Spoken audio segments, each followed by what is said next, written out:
Hello बच्चों, स्वागत है आपका आपके अपने यूट्यूब चैनल स्टडी विथ एजे में।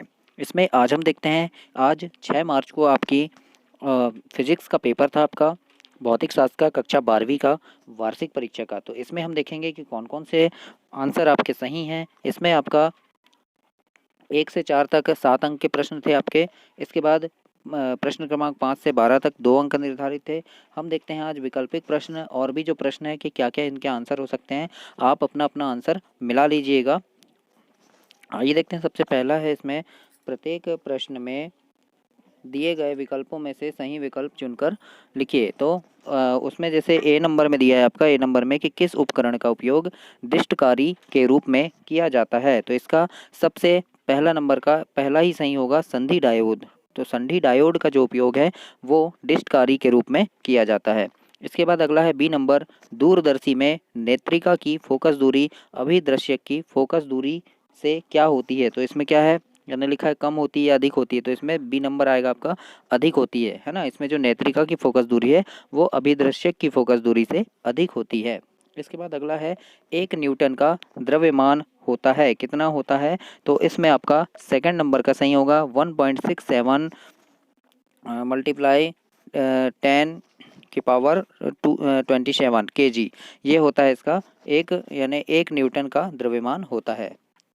इसके बाद अगला देखते हैं हम, डी नंबर है आपका, धारा घनत्व का एसआई मात्रक क्या होगा। तो इसका होता है एम्पियर प्रति वर्ग मीटर, है ना। एम्पियर प्रति वर्ग मीटर आपका सेकंड नंबर, ये सही होगा इसमें।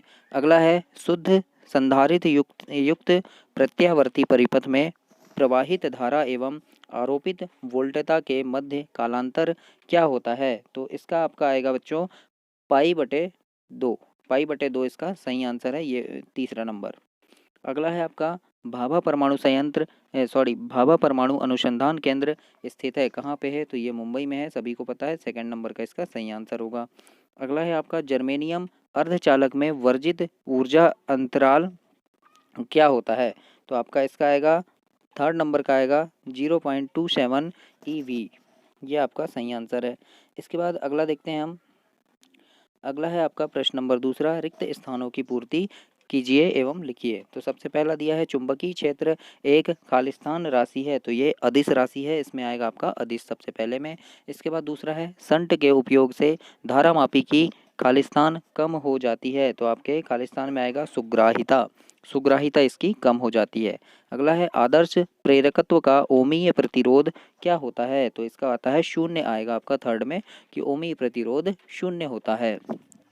फोर्थ नंबर है, दिष्ट धारा की आवृत्ति क्या होती है। तो इसकी होती है OHZ होती है, यानी OH हर्ट, यानी O हर्ट 0HZ, मतलब 0 हर्टज होती है ना, 0 हर्टज होती है। ये आएगा आपका चौथे नंबर में, चौथे नंबर का आएगा 0 हर्टज होती है।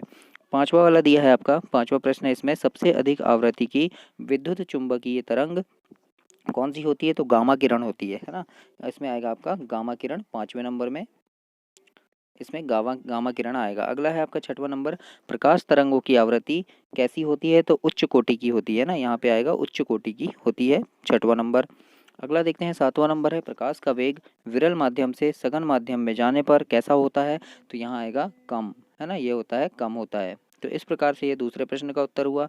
इसके बाद हम देखते हैं प्रश्न नंबर तीसरा, सत्य अथवा असत्य पहचानिए। जो सबसे पहला दिया है, एक पूर्ण चक्र में किसी प्रेरक को आपूर्त माध्य शक्ति शून्य होती है। तो ये इसका सही आंसर होगा। अगला है, माइक्रोवेव आवन का कार्य रेडियो तरंगों पर आधारित होता है। तो ये भी सत्य है, होता है ना। अगला है, अवरक्त तरंगों की खोज वैज्ञानिक रिटर ने की थी। तो ये गलत है, रिटर ने इसकी खोज नहीं की थी। अगला है फिर, नैज अर्धचालकों से मुक्त इलेक्ट्रॉनों की संख्या हॉलों की संख्या के बराबर होती है। तो ये इसका आएगा बच्चों सत्य, ये आपका सत्य है, चौथा नंबर। अगला देखते हैं, वोल्टमीटर विभवमापी से अधिक श्रेष्ठ है। तो ये भी सत्य है आपका, ये अधिक श्रेष्ठ है, वोल्टमीटर विभवमापी से अधिक श्रेष्ठ है। अगला देखते हैं, डी ब्रॉगली तरंगे विद्युत चुंबकीय तरंगे हैं। तो ये असत्य है आपका। इसके बाद है, परमाणु एक धनात्मक कण है। तो ये भी सही है। इस प्रकार से ये सत्य असत्य वाला प्रश्न हुआ। प्रश्न नंबर तीसरा। अब देखते हैं प्रश्न नंबर चौथा आपका। प्रत्येक कथन का एक वाक्य में उत्तर दीजिए।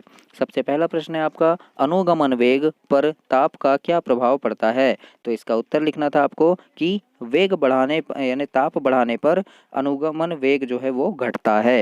ये इसका सही आंसर होगा।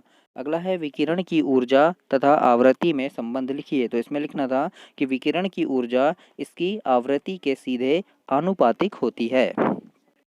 अगला है, देहली आवृत्ति क्या है? तो ये बच्चों देहली आवृत्ति जो है वह आवृत्ति जो धातु के किसी इलेक्ट्रॉन पर गिरता है, यानी धातु जब किसी इलेक्ट्रॉन पर गिरता है तो वह इलेक्ट्रॉन धातु की सतह से मुक्त हो जाता है। तो ये क्या है? ये देहली आवृत्ति इसे हम कहते हैं।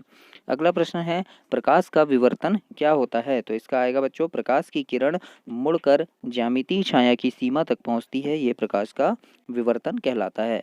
लेंस की क्षमता का मात्रक क्या होता है? तो ये डायोप्टर जो है ये लेंस की क्षमता का मात्रक है और इसे हम डी से प्रदर्शित करते हैं, डायोप्टर को। अगला है, इसमें चुंबक चुंबक के चुंबकीय आघूर्ण की दिशा क्या होती है? तो इसके चुंबकीय आघूर्ण की दिशा दक्षिण ध्रुव से उत्तरी ध्रुव की ओर होती है चुंबकीय आघूर्ण। अगला प्रश्न है, धारामापी को वोल्टमीटर में कैसे परिवर्तित करते हैं? तो श्रेणी क्रम में उच्च प्रतिरोध का तार लगाकर इसे परिवर्तित हम कर सकते हैं। तो इस प्रकार ये एक शब्द में उत्तर दो आपका समाप्त हुआ। अब इसके बाद अगला प्रश्न है, मूल आवेश किसे कहते हैं? 2 नंबर का है ना। फिर इलेक्ट्रॉन विद्युत क्षेत्र में उच्च विभव की ओर गति करेगा या निम्न विभव की ओर करेगा? तो इस प्रकार से ये आपके प्रश्न आए हुए थे बच्चों। तो आशा करता हूँ कि बहुत सारे प्रश्न अच्छे थे जो मैंने इसके पहले भी वीडियो में बताया है, उनमें से भी कुछ प्रश्न आए थे। तो चैनल को सब्सक्राइब करना ताकि ऐसी ही वीडियो आपको और भी मिले और आने वाले पेपर के लिए महत्वपूर्ण टॉपिक की वीडियो मिलती जाए आपको। मैंने सारी वीडियो डाला है तो उसके लिए चैनल को आप सब्सक्राइब करें। धन्यवाद।